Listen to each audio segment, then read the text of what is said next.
What have you found out about his diagnosis? It's not a Lisfranc. They don't have to do surgery on it. Still going to be a big recovery, but much less than what we anticipated, which is awesome news for him in the offseason. He'll be good to go right away, so it won't be like last year.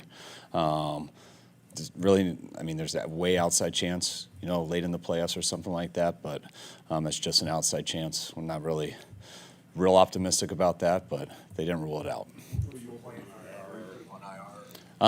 We got to play that by ear, kind of with our whole roster. I mean, our goal is to get to the playoffs, so we got to make sure we do the best thing possible for that, and that is the issue with IR. And most likely, even if that did happen, he wouldn't be able to come back for that. So we'll see how these IR decisions play out over the next couple of weeks.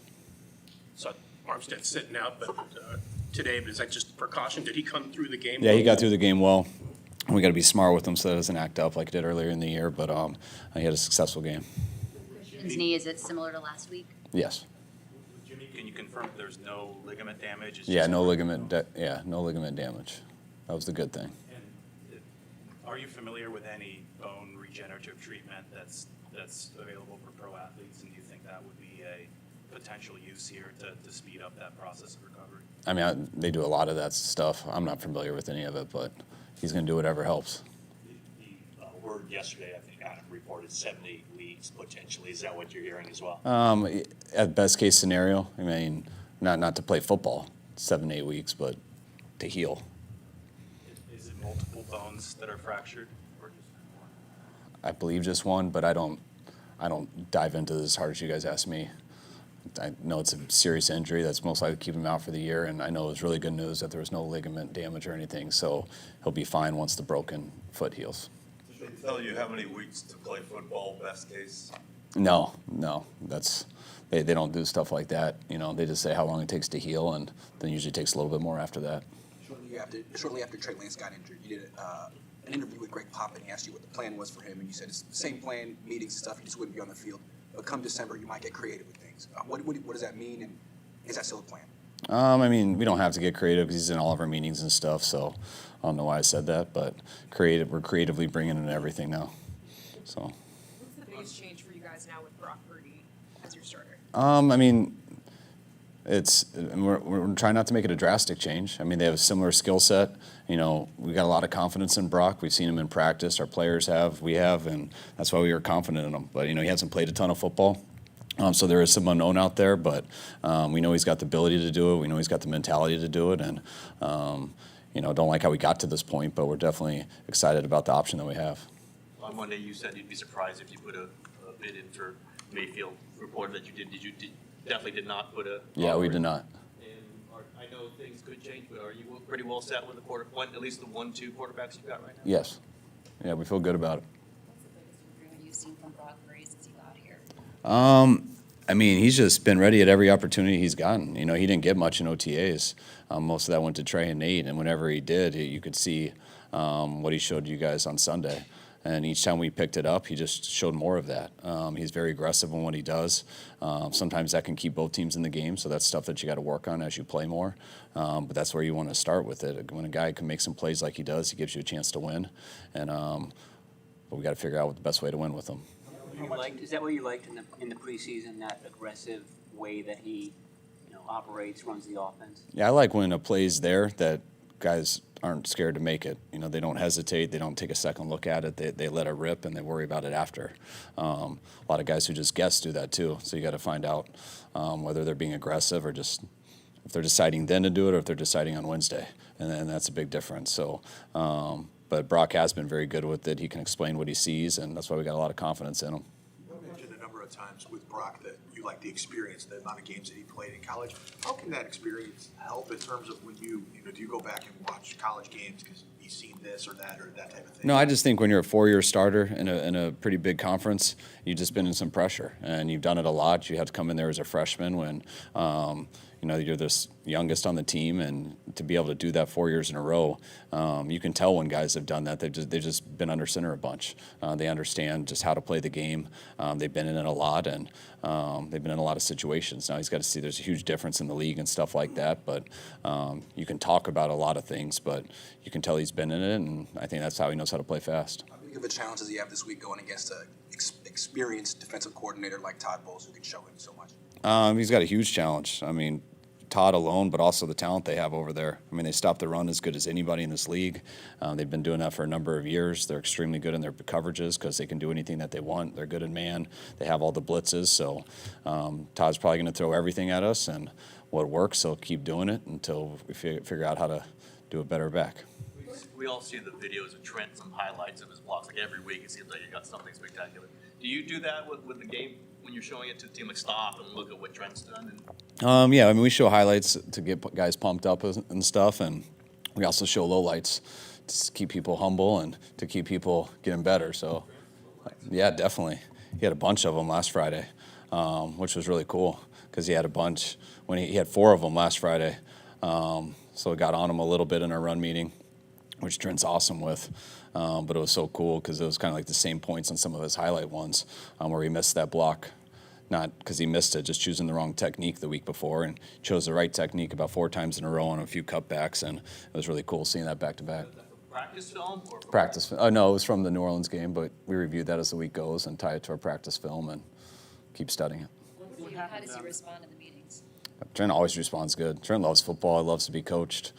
He's one of the smartest O-linemen I've been around, and so if you're sitting there and talking about something and showing something and not just yelling a coaching point, he's locked in and really appreciates it. What happened on the Jerome Baker play that Jimmy got hurt on? What should have happened? Who got hurt on? Jimmy. They brought an all-out blitz. What you want to do is ditch it to Debo or Christian right away underneath. But they popped 2 guys out, and those guys had them outside and inside, so they took away our hot routes on that play.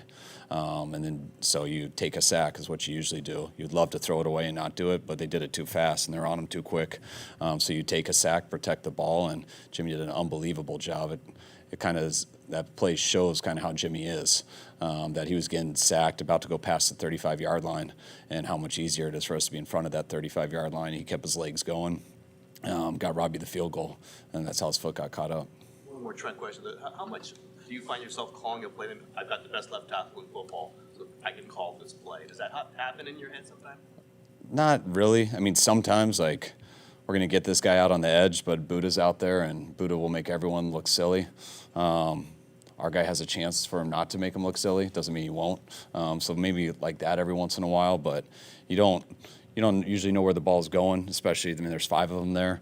There's lots of plays that we like to run at Trent because he's pretty good, but half the plays we want to run away from him because we think it's cutting back. But you don't really know that till how the fronts are, how they play the technique. So it's really hard to just run exactly at someone in our offense. What have your conversations been like with Brock since Sunday, since the game ended? How has he carried himself? He carries himself the same way. Brock's got a good edge to him.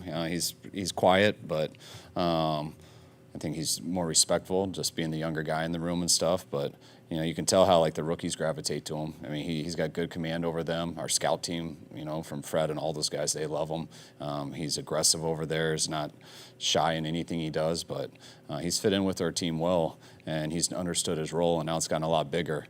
But I don't think he changed that. He just keeps being him, and we'll see how it plays out.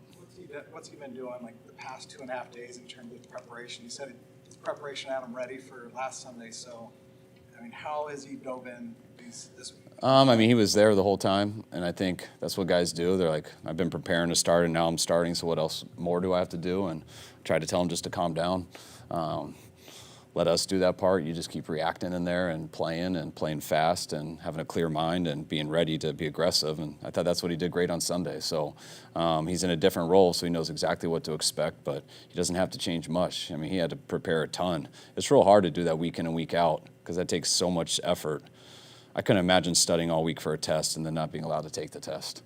You do it a few weeks in a row, and some guys eventually roll the dice, and they're like, all right, it's not happening. And then in first quarter it happens, and then they can't handle it. Brock was ready for it. He handled it, and that's what he's got to do this week too. He and Jimmy spent extra time together? Okay, thank you.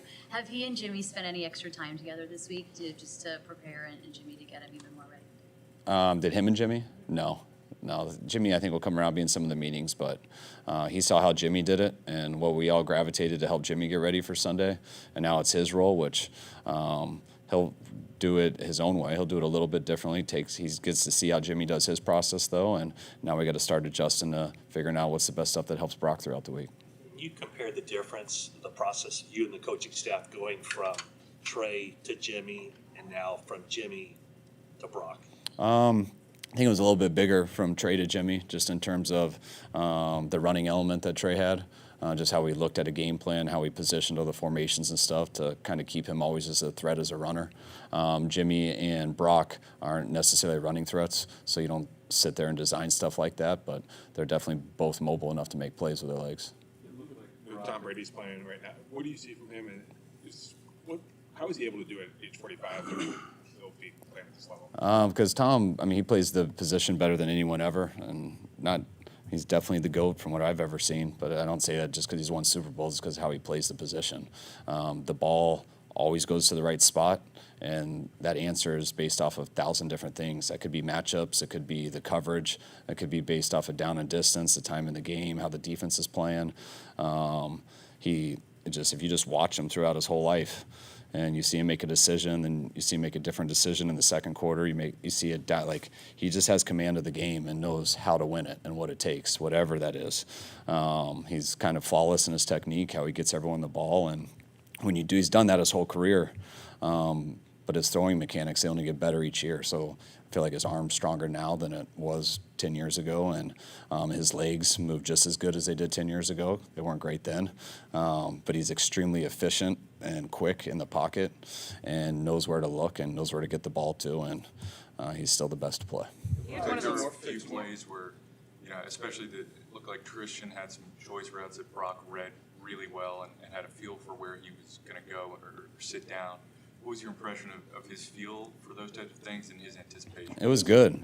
Especially because he was trying to hit someone deeper, and the hole was there, but we just got rerouted a little bit, so we couldn't quite get to the hole.